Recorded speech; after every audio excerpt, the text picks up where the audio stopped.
And we are live with Arthur Carvalho. Uh, you invented something very cool. You're calling it the bucket hanger? Yes, I am. Okay, so for everybody that's listening on Spotify, he's got them over his left shoulder here, and I'm going to let you explain it. Um, but it's a pretty cool thing you've got going there. Okay, I'll explain it. It's easy. It's a contraption that holds on its own weight. I can take one out. So I'll take the less dirtier one because I'm using the other one at work. It must mean they work if you're using it. Well, it's just a simple contraption, all in metal. And this part, you put your bucket in there. Yep. This part, you slide it in between a wall, and you can adjust to whatever thickness of the wall.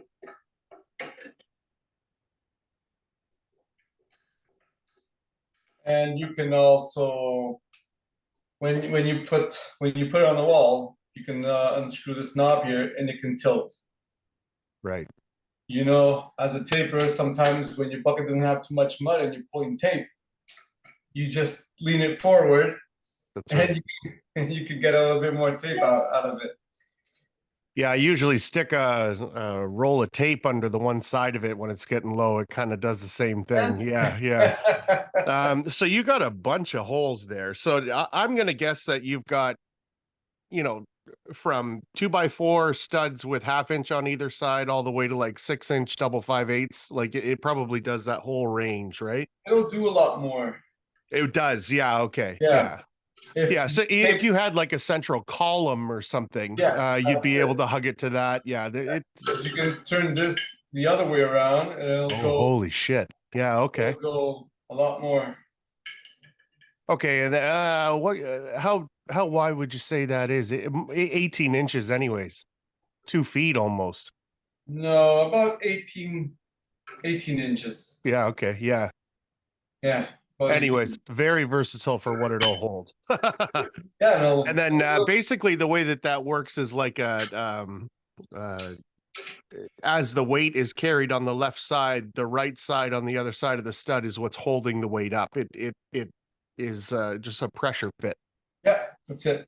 The Yeah, wall has to be secure. yeah, fantastic. Yeah, Okay, so let's hear some more about it. I really, I'm gonna try my best not to cut you off. okay, no problem. But yeah, there's a couple of things that I really did like about that.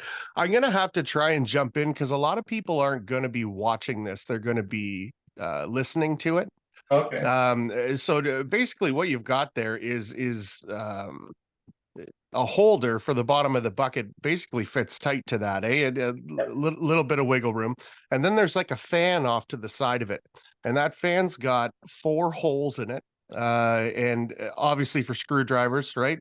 Mhm. And then they've got little slits in it as well, where you would kind of sit your knives in. You got 3 different. Uh, Mhm. and I like that there's 3 because I've always got a 3-inch, a 5-inch, and an 8 or a 9, whatever my level 5 is, and I keep those on me all the time. It would be great to not have to have them on me. Uh, Well, what I do, I have those on me, and I have a couple extra because you never know if one falls down and you're on stilts. yeah, It's happened before. So yeah, it's good to have places to put your stuff in. Like this one doesn't have the holder for your handles, yep. but my other one does have the holder for the handles. And those are, it almost looks like a tube that's put off to the side, right? There's 2 of them, and then so you would just stick your handles through it. Yeah, this one has Yeah, that's excellent. tubes, and then when you're taping, you just put your handle in there, close to your bucket, and also on the back side here, when it's sticking out on the other side of the door, I Mhm. put 2 rolls of tape. Oh, brilliant. Yeah, okay. So you have everything close to you. Yeah, I saw you put your trowel in between Yeah, there as well on one of the videos, and that yeah, makes a lot of sense too. Yeah, right on. So yeah. you're You gotta take advantage of whatever, because in our line of work, you gotta sometimes make up a lot of stuff. oh, totally. It's everything's on the fly, right? Yeah. Yeah, that's true. So how long you been working on this? This before COVID. Okay. Yeah, I was waiting on the patent. So it is patented. Good for you. It is patent. Yeah. So is that North America or where are you? Are you Canada or the States? No, I'm here in Canada, Toronto. Yeah, good. Oh shit, you're just down the road. Yeah, yeah, it's North America. Yeah, so that's good. Sometimes they do patents just for Canada, and then getting into the States is a little bit sticky, is what it sounds like. So that's good for you. No, what they told me at the time is American market is really big, so I should get the American market also. Yeah, yeah, it's quite the process, is what it sounds like to me. Yeah, Yeah, it took some time. for sure. So basically, what you've done here is you've got it ready to go, and you're gonna try and sell it. Yes, my idea is to sell it. Doing the like trying to mass produce it Hmm. is quite a bit of work. Yeah, and unless you've kind of got the distribution and that kind of stuff set up, it's going to be quite an undertaking for a little while. Like I know like Corey from Tech Dry, Ice Rock, like you talk to these guys, and it's not an easy thing to do to get something to market. Yeah. Yeah, it's definitely a lot of time and money that goes into it, but you've already come up with it. That's the hardest part. Yeah. So you got two of them there. Were these one-offs that you just kind of bought the pieces and then put it together, or? My first two that I made, when I made they were a lot more rough. The part where you put your bucket in, the bottom was a piece of plywood, Hmm. and the circle that holds the bucket was the top part of a bucket, Yep. which is You- wider than the bottom of the bucket. yes. So I always thought that the first time that I saw it, I thought that the bucket was going to fit down into it and kind of be hugged like a basketball net. But it makes a lot more sense to have it as a shelf. Um, it's just going to keep it a little bit more accessible, right? Trying to Yeah. fight that thing out of there would be a pain in the ass. Oh, especially if it's your whole bucket, the weight of the bucket, try and put, uh, and then it would, if it were like a basketball net, it will stick in there, and then you would have to struggle to get That's it out. that's what I So mean. you have a little bit of wiggle space. Yeah, trying to wrestle that thing out of there. Oh man. Um, yeah, so that's awesome. You do a lot of stuff on stilts, it looks like, eh? I Yeah, say, what are you doing? A 6 foot stilts? I do it all. Like Yeah, they're just as tall as you in the one picture I saw. That's crazy. I'm not a tall guy. Okay. No, I'm not too tall, but and yeah, I work on 10, 11 feet ceilings all the time. And when I came up with this idea, I was working on four-story townhouses, Yeah. and I was sick and tired of taking my benches all up the stairs and Yeah. scaffolding and all that up the stairs. That's when I came up with this idea. Yeah, because this is going to keep it at a height that basically you would have a scaffold or something and you would just be sitting on it. And so it's not even anchored. It's just kind of at the right height. Yeah, you don't need to screw anything in or Hmm. Yeah, I like it. It's a neat idea. So did you try and get out into the market with it and talk to distributors or? well, I put the idea out there on TikTok and other social media. I've Yep. had some feedback on it. Had some couple people interested, but it didn't go past that. Yeah, for sure.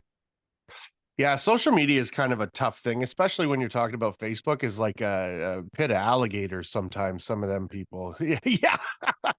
Um, Yeah, okay. So ideally, what would you have happen? Would you want to stay in as like a percentage partner, or you just want to get rid of it and start on the next one? Well, I'll be quite honest. I'd like to really sell it, sell the idea, the patent, but also make a deal. Like I'm trying to go back to my home country this year, and I would like to what would like it to be a pretty big company to take this. Hmm. I would have a lot of material, taping materials and taping tools, and get to a deal which I could export and take their product over into Europe. Okay. Reach a deal which I could take their product into Europe. I would like to open a business for myself, and we would reach come to an understanding in which I would sell it, and they would probably give me an easy or good price, and I would ship it over and sell it there, their Hey, product. you got to talk to Brad Kennedy, see if we can get the first CSR over there. It'd be great. Yeah, it would be a good idea. CSR is Taper's Wonderland. That's my favorite place to go. I just got signed on as their ambassador the other day. Nice. Yeah, so that's exciting. Yeah, no kidding, eh? Open one overseas. Did you see any of the content about the new Berry store? It's basically they've taken, you've been to CSR, of course. So that whole back end where all their material is gone now, and it's just basically the front end store, and they'll be able to kind of plop there wherever they want. So there's no material, but all the stuff is there. So that would be perfect for what you're talking about.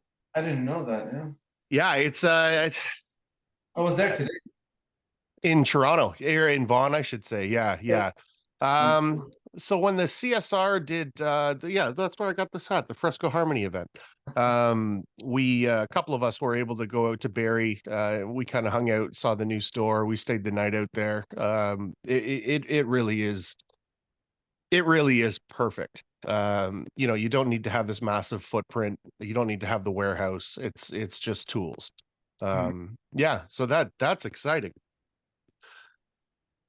Yeah, I mean, if you tied in with somebody that wanted to pick up uh the product, y- you would just be happy, you know, getting a chunk of whatever that company is, or at least the rights, and then heading back home and then start selling products out of a base overseas. Yeah, That'd be brilliant. yeah, that would be really good because we have a lot of drywall going on there, but to go to a store that's like compared to CSR, well, you have to travel quite a bit. Oh yeah. Yeah. Yeah, and I mean, we say compared to CSR, but I don't think there is one. No. You know, if you go to other places, there are other distributors. Like I love FBM. They all of my material, steel studs, drywall, that kind of stuff, I always get from FBM. They've got a showroom. They've got some tools. They carry Columbia, but if you're there buying tools, and you've got a question, you just pull Eugene off to the side. There is no Eugene anywhere else. You know what I mean? And that's to me the big part about CSR is, you know, everybody there knows what they're doing. They have experience with the tools. They've got every tool. They got it. Um, Their display is amazing.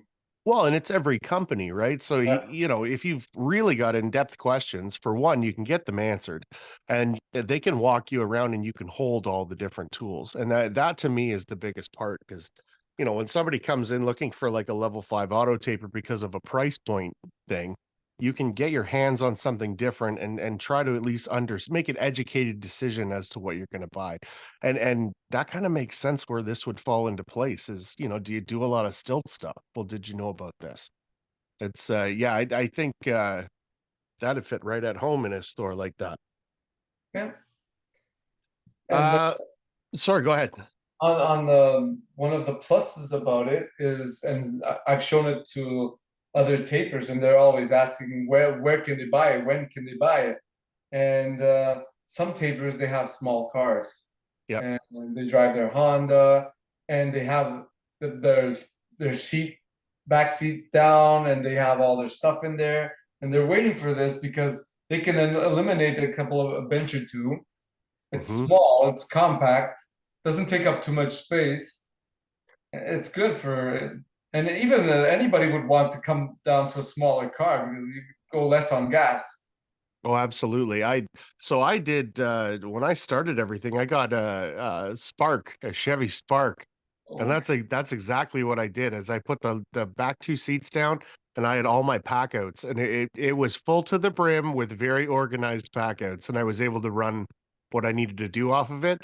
And then I upgraded to like an Eco Sport and it was awesome. Last year I bought a big truck and it was a disaster. Uh, some of these months it's like $1,000 in gas. Yeah, I it's a little know. bit much. I used to drive a Dodge Caravan Yep. for work, and it was also very organized. I had everything in there. Then I decided to buy a Chevy Express, Oh, much okay. bigger, much bigger. So, and I organized everything, and at the end, I could fit everything that was in the Dodge fit in the Express. I don't have much room left.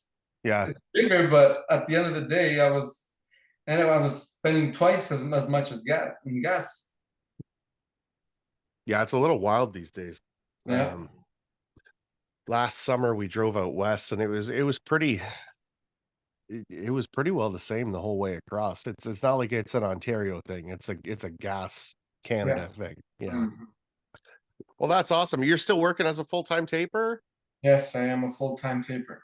So you still doing like you said townhouses and stuff. It kind of looks like you're residential pretty well Yes. across the board, eh? Yeah.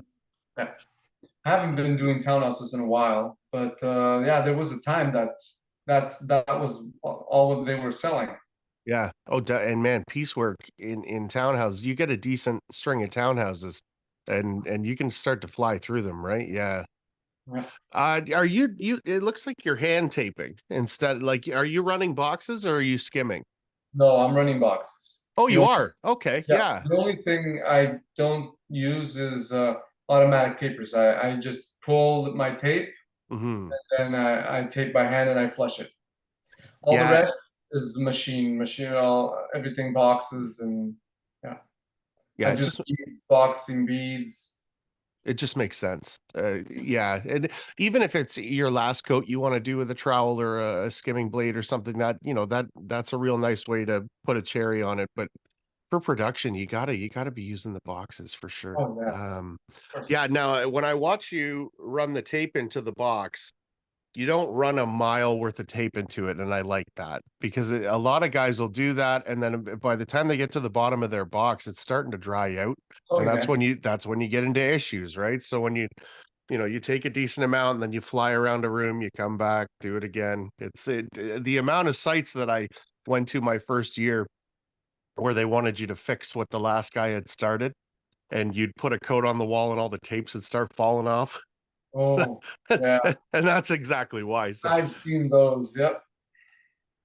No, the thing is, yeah, it dries up on you. I was once when I was working with this guy, he would just pull a lot of tape, and then halfway through, he would just come to the bucket, move the tape around, and throw a little bit more mud on it because it was drying up, and he would put some more tape on and mix it up, and then go back at Jesus Christ. Yeah, I'm not sure that does the same thing, but that's okay. it. So you've got colored mud in some of these when you're skimming ceilings. Uh, what are you doing that for? To make sure that you're coating I fully? don't have, I don't have any color. I've never used colored mud. It looks like it's yellow. Well, I don't know, but I don't use any color mud. Oh, okay. Great CGC all the time. Really? Okay. Well, I'm not sure what that was then. You were skimming a ceiling, but it looked like it was almost like a yellow Oh, tint. okay. When I was skimming that ceiling, yes, yes. I do have a TikTok on skimming its ceiling. I Yeah. did put the first coat was because it had swirls in that ceiling. Yeah, it looked difficult. That's why I'm bringing it up. Yeah, I did first coat sheetrock 90, Okay. and then I sand it all down, and then I went with normal mud. Yeah, okay. So it Uh, might have been a little bit darker, and You know, when those old ceilings, you clean Hmm. it up a bit, but it also it always bleeds a little bit. Totally. And Yeah, some of those places where they smoked inside, that bleeds through too. that's true. Yeah. Yeah, for sure. I only ask because when I run my corners with the angle heads, I always tint the mud so I can make sure that I got a full coat. Hmm. Everything that I've done has been on like a crash course of figure it out quick. The first couple of times that I used the angle heads, I felt like I wasn't getting a full coat, and then I was running back and like going over things too many times. So I started playing around with the mud consistency, and then I started tinting it, and I felt like it was easier to figure out what was perfect. No doubt, you can see it better. Yeah, and then you come back with a white after that, and then it's the same deal again. Yeah. Yeah, not too bad. I saw your stool idea. When are you going to sell that idea? That wouldn't be approved for. No, it wouldn't. No, no. Yeah, I like that. It was a hell of a. It looks good though. That's No, smart. it does the job. You just Absolutely. to do stand-ups, and if you're doing, I can do 10 feet ceilings, do the whole. I don't like to leave the joint. Yes. I don't like to go halfway and then go up on stilts and doing the rest. There's always that little bump, and you're gonna lose time going there again, try to get it fixed because there's always gonna be a little bump. Yep. So you'll save time just going the whole way. Going the whole way is the best way. Yeah, I'll do all my verticals. Like I do my butts and then my joints, and then I'll do all of my verticals, and then I'll come back and do the tops. But yeah, I don't know how people are doing that, stop halfway up and then have a big fucking bump. I would just assume that that's what would happen. I think it's 90% of guys out there, that's what they're doing. Yeah, no kidding. Yeah, I'm a pretty big guy. Like I'm 6'3" or 6'4", and I got a little two-step that I'll kick around with me. Anything higher than 9 feet, I'm typically not doing that anyway. So that's a pretty big scale house for what I do. Mhm. Yeah, so that's good. What are you working on right now? I'm doing when talk about square footage, it's always the drywall square footage is Yeah, never. of course, of course. I'm doing a 12,000 square feet house in East Gwillimbury. Okay, yeah. Yeah, I work for a drywall company and I'm a subcontractor. And I'm doing. I've been working all. I'm always working up north, going Keswick, Barrie, and always driving a little a bit. And yeah, I'm doing it's a 8 and 9 8 feet 8 foot main 9 foot main 8 foot second house. A lot Yeah. of corner beads, a lot of corner beads, but it's a good house to do. What are you doing with your corner beads? Are you doing like a fast edge or traditional bead or